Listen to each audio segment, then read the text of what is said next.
Ever wake up and think, today I feel like a guy, or a girl, or maybe a non-binary nebula? Well, say hello to Gender Roulette, the app that keeps your gender as fresh as your morning coffee. Just spin the wheel every morning. One tap and boom, push notifications go straight to mom, dad, your boss, your coworkers, and that one friend who still calls everyone dude. There are thousands of genders to choose from to keep everyone guessing. Classic man, classic woman, non-binary nebula, entity. Today I'm a helicopter, or even the premium surprise me function, where even you don't know what you are. No more guessing games, no more awkward misgenderings, just daily updates to keep everyone confused. Download Gender Roulette now on iOS and Android, and get your whole crew to install it too. Nothing screams, I love you, like mandatory pronoun spam. Gender Roulette, because who needs consistency when you can have chaos? Welcome once again to Mark Moseley Show. On social media, at Mark Moseley, Moseley. Well, the spelling's right there on the screen. Now, you laugh at that bit. Well, I hope you did. But that was based on something real. Take a look at this video. Did you know, however, there is a gender identity that is linked to the seasons? This is called gender season. Gender season is an individual who explores their gender identity in relation to a season or all the seasons. So this might be somebody whose gender expression and identity is linked to one season, so for example, winter. Or this might be somebody whose gender identity and expression changes depending on the season. So yes, you can now change your gender based on what time of year it is. But I have to wonder now, what if you suffer from seasonal gender affected disorder? You know, where this time of the year and the days are shorter and you have absolutely no control over what gender you are. You are at the mercy of nature and the orbital path of the earth around the sun, or the sun around the earth. That's how you roll, you flat earthers. To determine what gender you are during these winter months. Maybe we should get Punxsutawney Phil on this. You know, he pops up out of his hole and sees his shadow and you get 6 more weeks of feeling girly. I don't know. It's a man. It's a man. Speaking of men in dresses, wow, this is a bad transition. I should just quit right now. Bad Bunny. Well, listen, Bad Bunny. Okay, I'm going to say some things about Bad Bunny that are not all going to be hacky.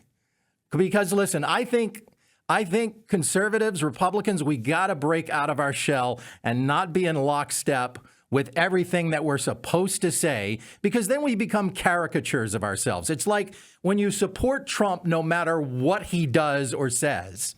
Well, then you're just a hack and you're no better than a lot of people on the left. But I'm going to say this. Bad Bunny certainly gave a better performance on Sunday than the entire Patriots offense, okay? I mean, a very boring Super Bowl with very few oh wow commercials. So I found the halftime show to be one of the more entertaining parts of the entire afternoon. Let's just say I'm glad I had my laptop out and I was working on research for this show, for this podcast, because if I hadn't been multitasking all the way through that thing, that so-called Super Bowl, that would have been a wasted Sunday afternoon. Now, do I think some of it could have been in English? Yes, I am among those who say, could you have had some of it be in English? Could Bad Bunny have sung some of his songs in English? I mean, I know Lady Gaga was there and she sang part of, I think it was Die With a Smile, which my favorite song of the last couple of years, that hit with Bruno Mars. But that was it. And here's what I am going to say now that's going to swing back to the other side. I kind of felt like it was a big middle finger to non-Hispanic America. See, it felt to me a little exclusionary, you know, like, hey, we're singing in Spanish. We don't care if you don't understand a word of this. It's our time. It's our party. We'll let you stand across the street and watch, but you're not invited, okay? And I'm just being honest. That's kind of how I felt, and I know that's kind of how a lot of people felt. I felt like you could have made the show a little more inclusive. You know, and I get it. I see the irony in that. it felt like, hey, we know you don't feel included, but guess what? Now you know what it's like to be Hispanic and not be included. You know, if I'm being honest, there are still a whole lot of white people in this country who still treat Latinos like that.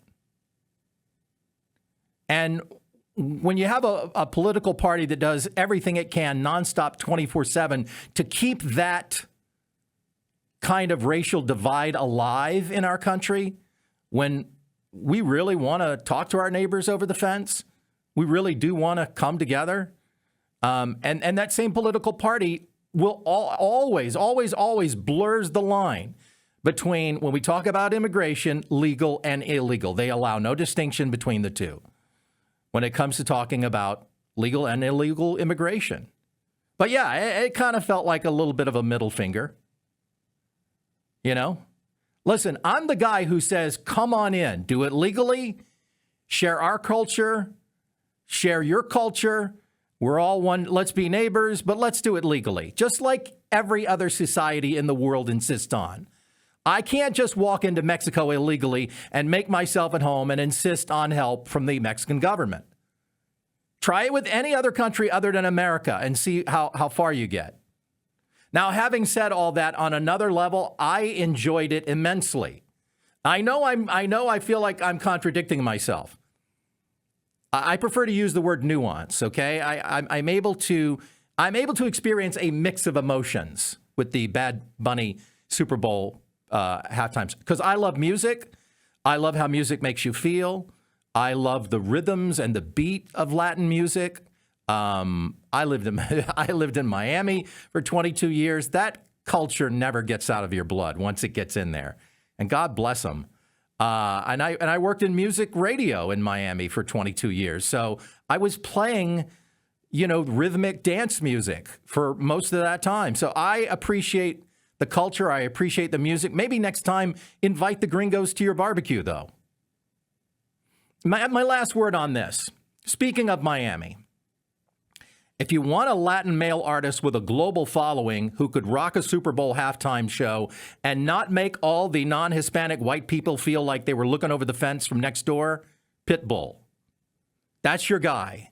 I've been to Pitbull concerts, and that's a guy who makes everybody feel like they're having a great time, like they belong at the party. He strikes the right balance between being proudly Hispanic, proudly Cuban American, but also proudly a real patriot who calls himself an American and loves his birthplace.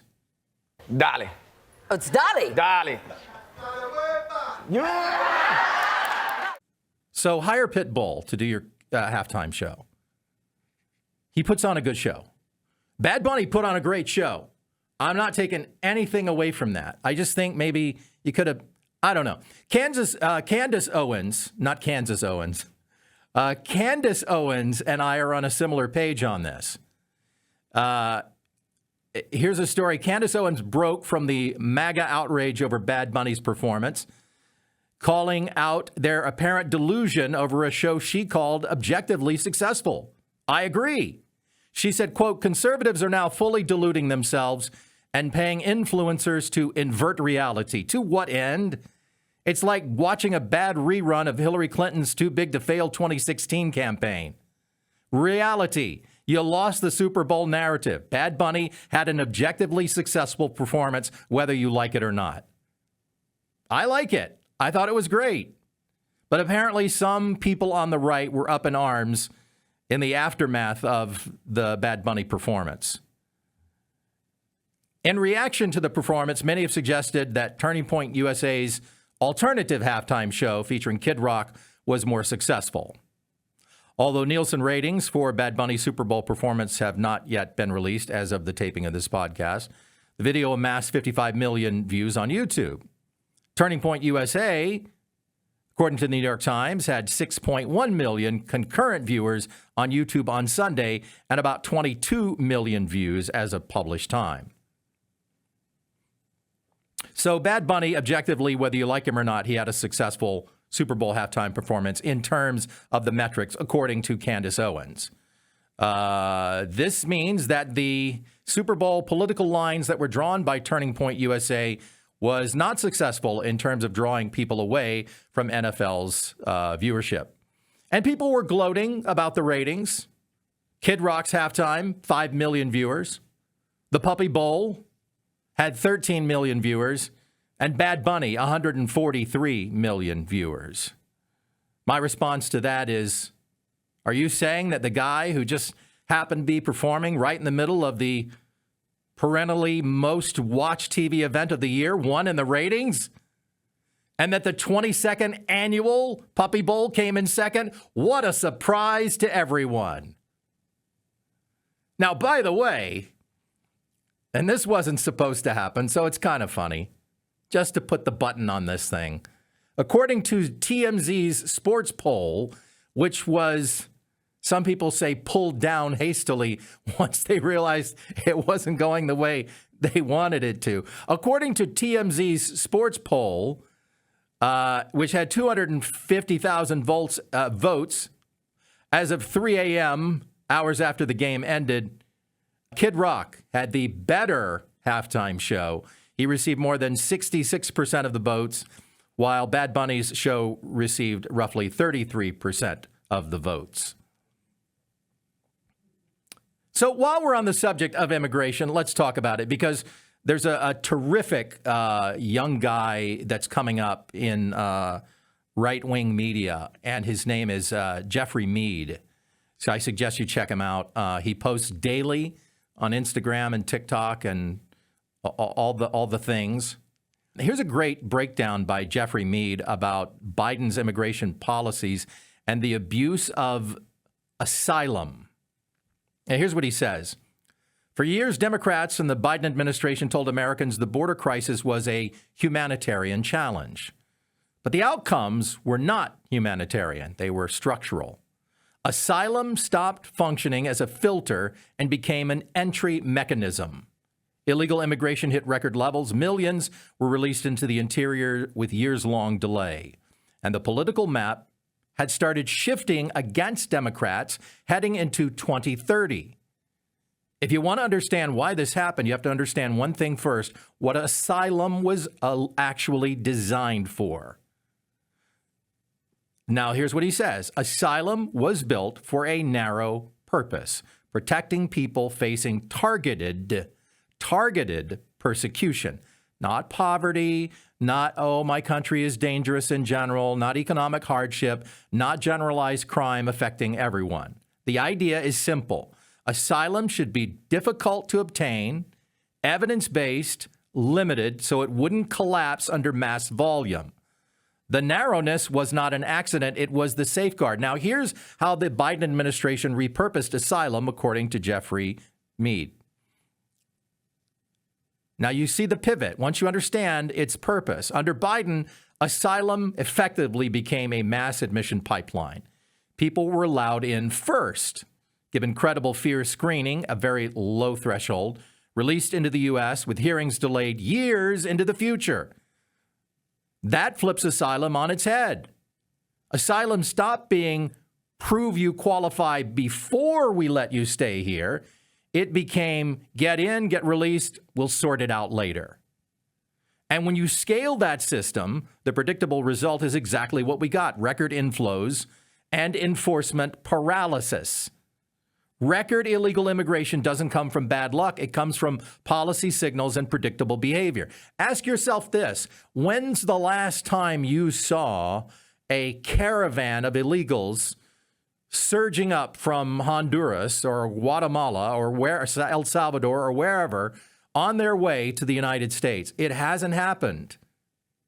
It hasn't happened. Now, have things in those countries suddenly gotten so much better that they don't want to come here? No, it hasn't happened because the narrative has changed. The message is clear. Please don't come here in giant caravans and think we're going to let you in.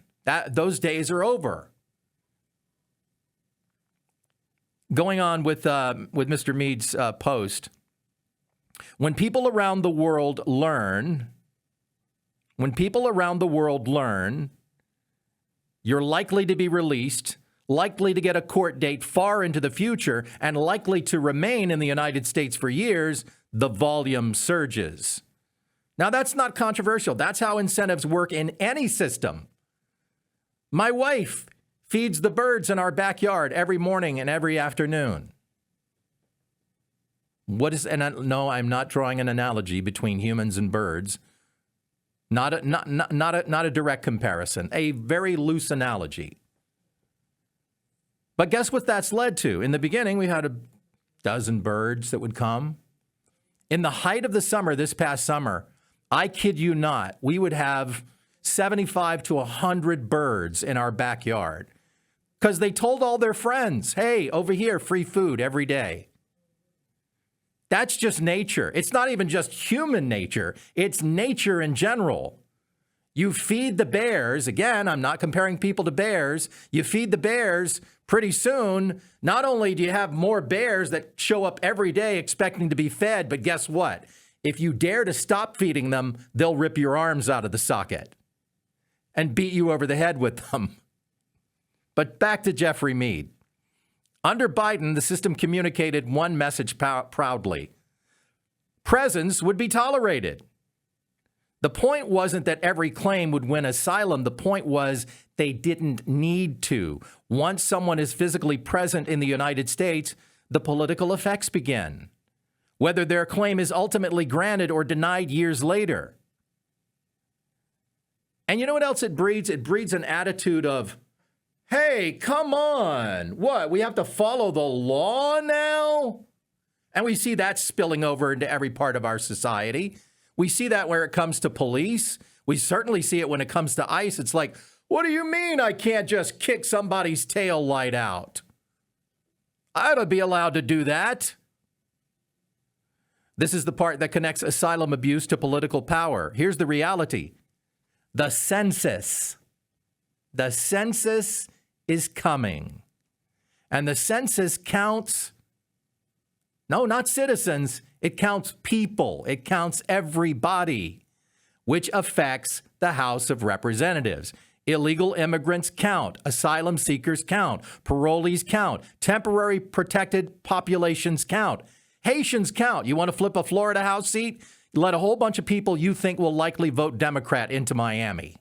And the census is not just a head count. It drives power. It drives House seats. It drives electoral college votes. Federal funding formulas tied to population. So if you're a party facing a shrinking map, physical presence becomes political capital. This is not theoretical. In the 2020 appointment, several big blue states already lost House seats. That's why you see this current push and pull of red states redrawing their maps and blue states redrawing their maps in revenge, and everybody's trying to balance it out and everybody's trying to get ahead. We got more House seats than you do, so we're going to control the House, and then we get to impeach Trump and every person in his administration. You see what's at stake here. It's not just people coming to the United States because they want a better life for their family. To them it is, and it absolutely is. And God have pity on them, have mercy on them in some of these crap hole countries. Yeah, they're coming here for a better life for their families, most of them. But that's not why the Democrats want to let them in. A major January 28, 2026 analysis from the Brennan Center for Justice projects that if current trends hold, Florida gains 4 House seats, Texas gains 3, Georgia 1, North Carolina 1, Arizona 1, Idaho 1, Utah 1. What do all those states have in common? They're all red states. Now, California loses 4 seats. Oregon loses a seat. New York and Illinois continue losing ground. That's not a small shift. That's a reallocation of national power away from Democratic strongholds toward GOP-leaning states for an entire decade, because the census only happens every 10 years. So once 2030 comes, if Democrats lose House seats, they've lost them for 10 years, for the most part. Now, obviously, you can flip a House seat through actual voting process. But honestly, the 50,000-foot view of it, the way that the politicians look at it, is not the actual election. So if your coalition is watching the 2030 map move against you, you have a limited number of levers left. Immigration is the biggest one. Put it all together. Asylum was designed for targeted persecution, narrow, limited, hard. The Biden administration turned it into a mass entry mechanism. Record illegal immigration followed because the system signaled release and long delays. The real payoff wasn't immediate asylum approval. It was the physical presence of a whole bunch of new people that a lot of them were flown around the country. Remember that? Biden was putting people on airplanes and flying them to other parts, spreading them out, putting them in big cities, big blue cities around the country. Physical presence mattered because the census counts people, not citizens. Democrats are already losing seats and electoral leverage, and 2030 projections show more losses for blue states and gains for red states. That's why the border crisis cannot be understood as mere incompetence.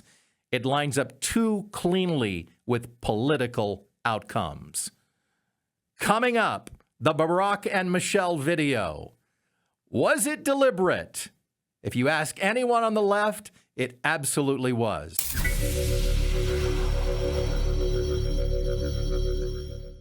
I looked at it, I saw it, and I just looked at the first part. It was about voter fraud in someplace, Georgia. There was a lot of voter fraud, 2020 voter fraud, and I didn't see the whole thing. I guess during the end of it, there was some kind of a picture that people don't like. I wouldn't like it either, but I didn't see it. I looked at the first part, and it was really about voter fraud in and the machines, how crooked it is, how disgusting it is.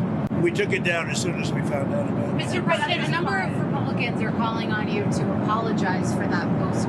Is that something you're going to do? No, I didn't make a mistake. I mean, I look at a lot of thousands of things, and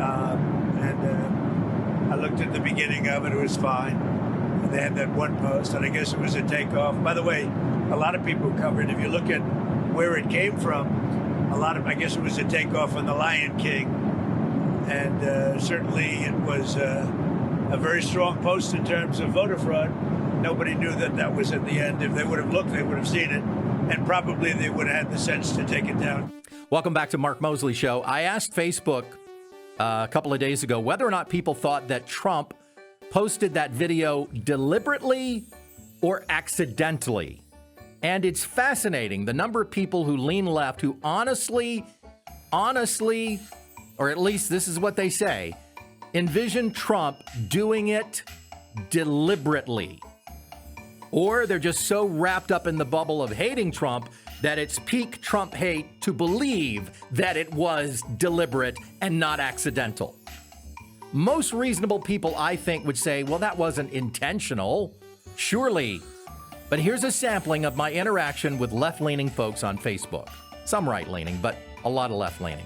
I wrote, do you believe that Trump accidentally or deliberately posted the video with the other video clip in it?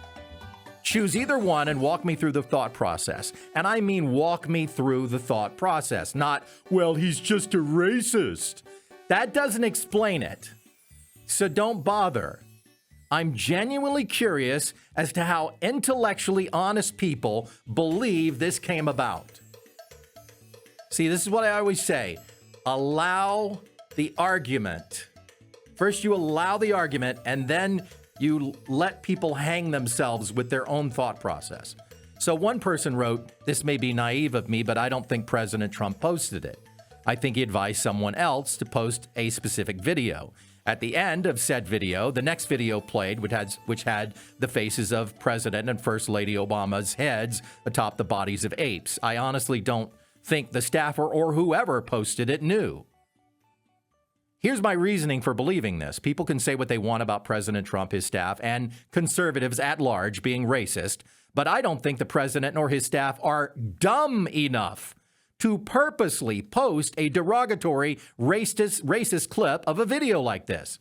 Like I said, say what you want, but purposely doing that wouldn't just be poor quality and racist. I'm sure we would all agree it's just downright stupid. So I ran into one sane person. I replied, I agree, although Then Trump turns around and says something I consider to be kind of racist, like, no one can understand a word this Bad Bunny guy is saying, referring, of course, to Bad Bunny. But excuse me, sir, but millions of American citizens do speak Spanish, and they know exactly what he's saying. So that was kind of a bad choice of words. Now, do I think Trump either deliberately or accidentally released the video with the racist clip?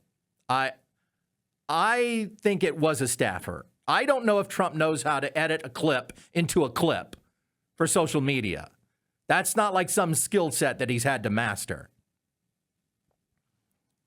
So another commentator wrote, there is no excuse he could come up with that should not worry you. Think for a second. If he can't control what's posted on his own account for whatever reason, how do you trust him with the nuclear codes? By the way, he's also mentioned with heinous crimes in the Epstein files, so there's that. Embarrassing to support him by now. You should get out of the cult. It's not a good look. Okay.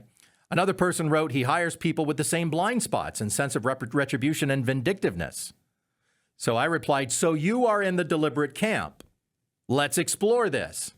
This was intentional, and his administration wants all Americans to know that they're racist, and they don't care who knows it. Don't care about the blowback, giving the media a field day, none of that. Big middle finger to black people everywhere. That's the point. They replied, whether he's clueless or racist, whether he doesn't know or doesn't care, whether he backs down because of pressure from Senator Scott or just goes full speed ahead, refusing to apologize as usual, the end result is the same. He used one of the oldest racist tropes in the book.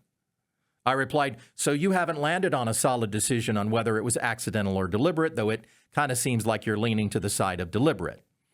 If it was deliberate, do you believe that he doesn't care what millions of Americans think about his administration, that he cares more about an owning Obama moment than his reputation, his legacy, how human history will judge him?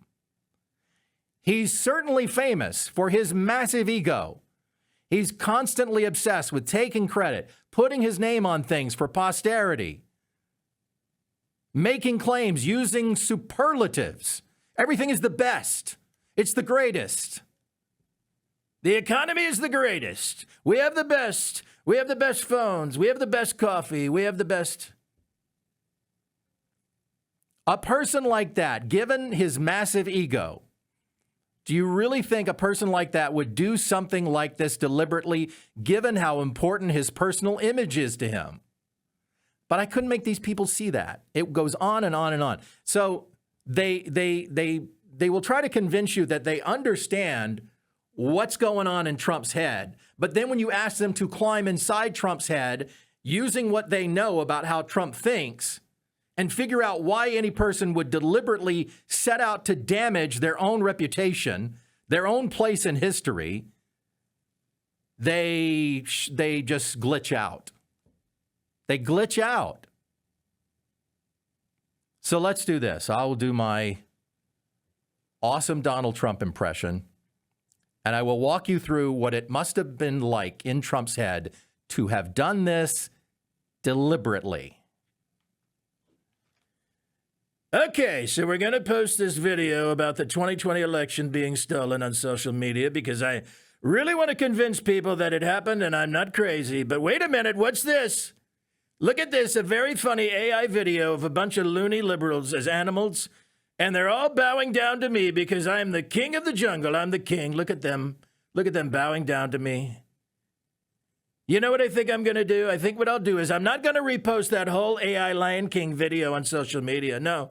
What I will do is I will clip out just the part that shows Barack and Michelle as apes.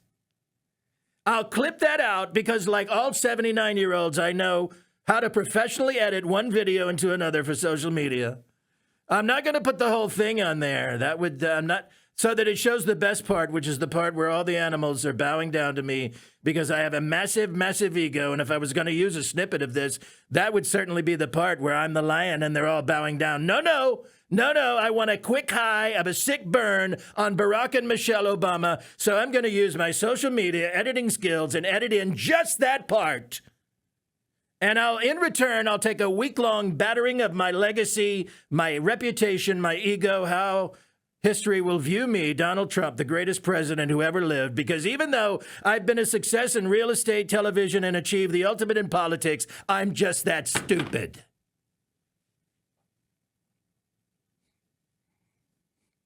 I'm just that stupid. That's what you have to believe. And if I'm wrong, and if you see it a different way, convince me. You can follow me on Facebook and interact with me there. I would love to hear your alternative explanation as to how this thing went down. Is civil war coming? Because it seems like we're more divided than we've ever been. Former Democratic State Senator Bakari Sellers of South Carolina said this week that a more aggressive approach was needed to remove President Donald Trump and his supporters. Now, this was on the Don Lemon show, and this was in response to this video. But take a listen at what this man, this is former Democratic State Representative Bakari Sellers of South Carolina. Take a listen at the language he's using. I think hindsight is showing us that what we need after Donald Trump, what we needed after Donald Trump is not a bridge. Joe Biden was somewhat of a bridge. He was supposed to be a bridge or a palate cleanser or somebody who morally and ethically was antithetical to who Donald Trump was. Uncle Joe was the nice guy, older white guy, comes in and you want to eat ice cream with him, right? Well, I think what that episode in our country's history showed us is that we really need some fumigation, right? We need a exorcism, for lack of a better term. We need a more aggressive approach to go in and surgically remove the cancer that is the Donald Trump and MAGA movement. We don't need someone who's going to pacify this great notion of what, to DL's point, of what we have this country to be. We have to make sure that the person who comes next is someone who's aggressive enough to take the corrective action needed, irrespective of what they think the bounds of the office may be. Wow. So what is clearly needed is, an authoritarian strongman who will aggressively go after an entire swath of the American people who are enemies of democracy, who need to be dealt with. That we need a cleansing, if you will. And it should be someone who's not terribly constrained by the traditional rules of engagement in politics. Stop me if you think I'm misinterpreting what he said there. That our next leader needs to be willing to go further than past presidents to ensure that we eradicate this dangerous thinking of Trump's followers. Someone like, I don't know, I can't think of any examples from human history. Again, quoting Bakari Sellers, quote, well, I think that what that episode in our country's history showed us is that we really need some fumigation, right? We need an exorcism, for lack of a better term. We need a more aggressive approach to go in and surgically remove the cancer that is the Donald Trump and MAGA movement. And I can tell you, I see and hear this same kind of horrible hate speech rhetoric all the time on social media coming from people on the left, talking about how we're in the cult and there's no saving us and we just need to be gotten rid of. He used the word fumigation. What do they use when they fumigate something? Is it gas? And when we fumigate to kill, right? Who got fumigated with gas in the 20th century? It's on the tip of my tongue.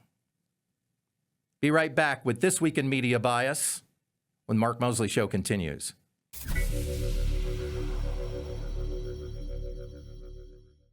Your electric vehicle just croaked? Battery at 0? Very sad. You thought it was green. Turns out it's a yellow lemon. It's a darn lemon. Not to be confused with Don Lemon, who's also a lemon. But your EV ran out of juice faster than Sleepy Joe at an afternoon press conference. Well, we won't leave you stranded because Trump Towing is here. The hugest, the best, the most electrifying towing company ever. We tow so fast, your dead EV will make it home faster than ET. And at Trump Towing, we're talking massive trucks. Gold-plated, American-made, and our tow trucks burn beautiful, American-made, planet-killing diesel gas. No fairy dust, no unicorn farts. Other tow companies are total losers. They show up late, they charge you an arm and a leg. At Trump Towing, we'll drag that silent, soulless, glorified golf cart so quickly, very quickly, probably the quickest. So call now, 1-800-TRUMP-TOW. We tow EVs, gas guzzlers, even hybrids. Yes, those non-binary cars that don't know what they are. Remember the name, Trump Towing. Call the winners when your car's a loser. You knew it was coming.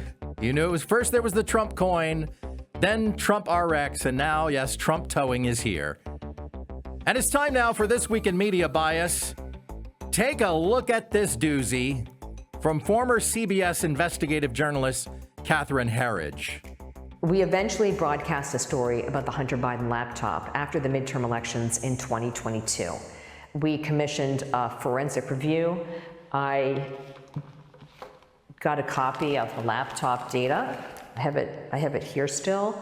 I went to a lot of effort to get the cleanest copy of the laptop data, the same data that was provided to the FBI, because I didn't want to have any professional journalistic risk for CBS News. I wanted this thing to be totally locked down.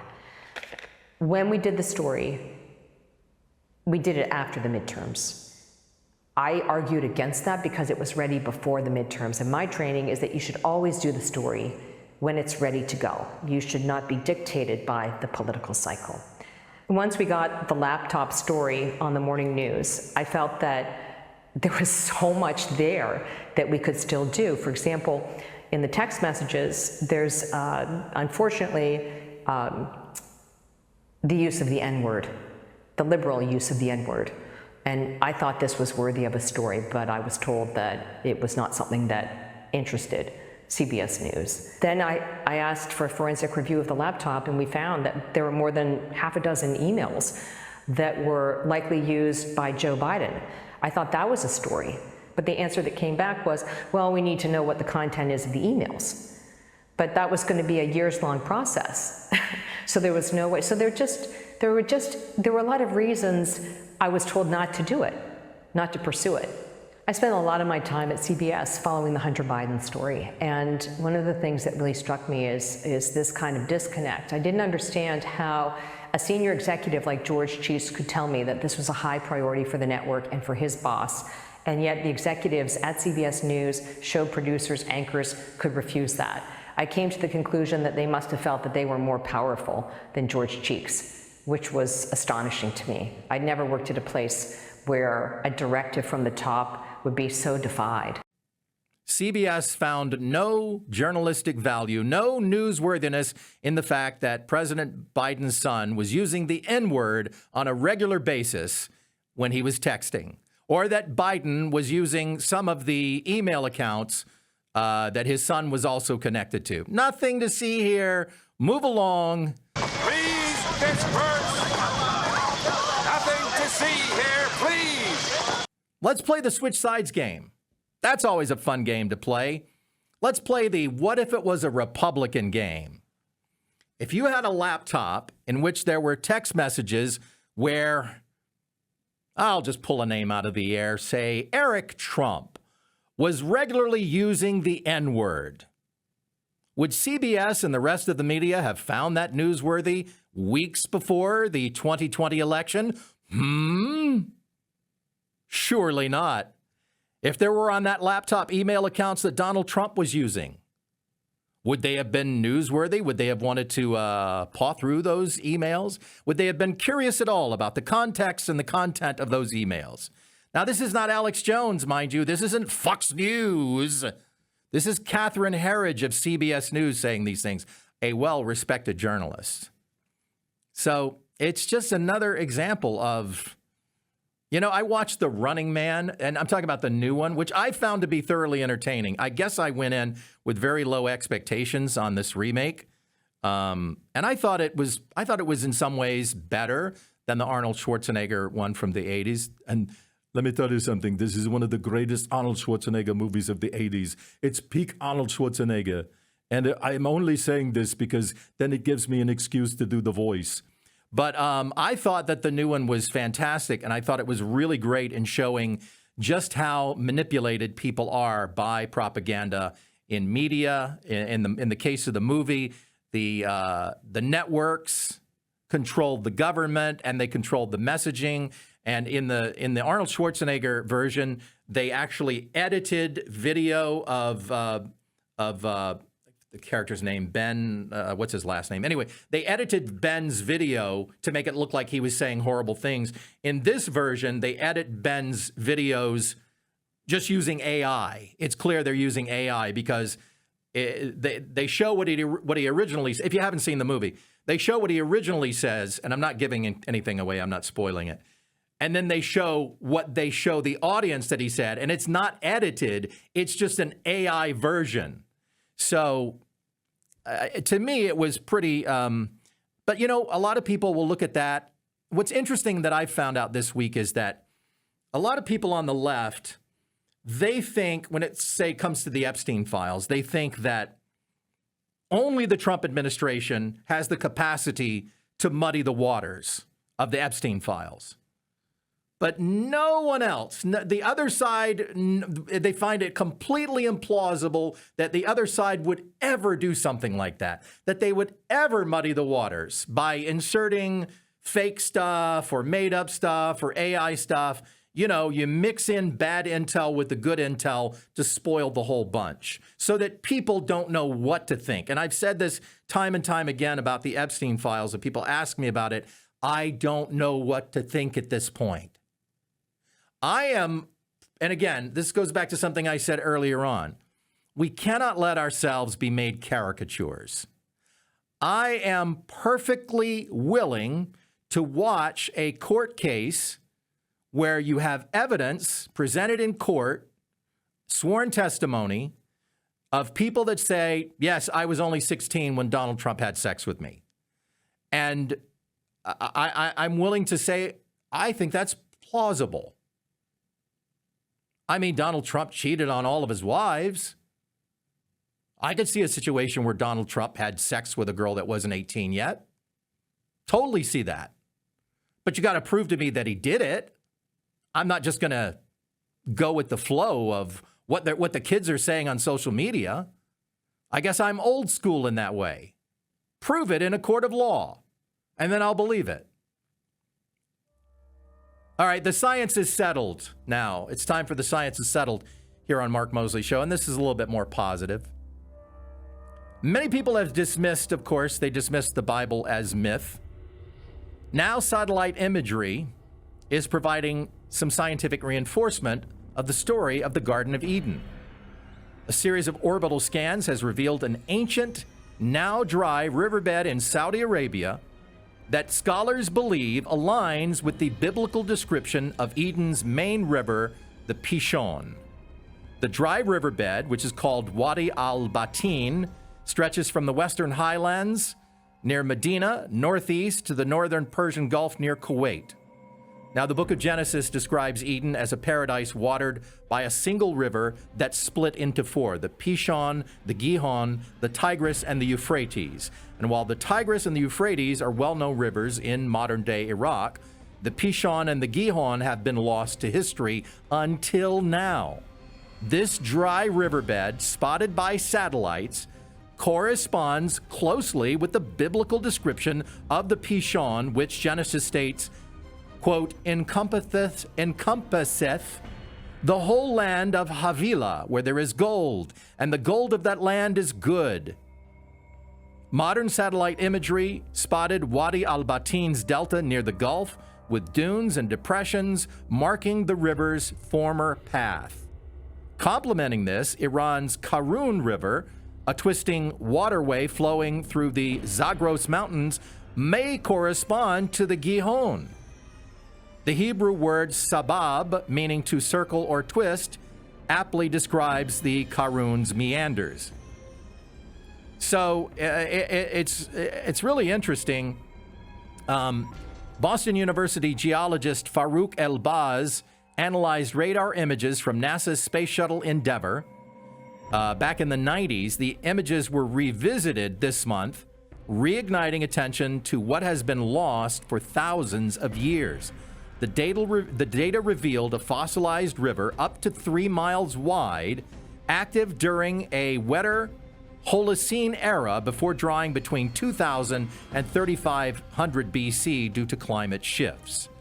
Dr. Elbaz says the satellite images give us a window into landscapes that have vanished over millennia. We can now trace rivers that once shaped human settlement and perhaps even inspired ancient biblical narratives. Interesting. Something to chew on. And remember, kids, the science is never actually settled. And now it's time for our doofus of the week.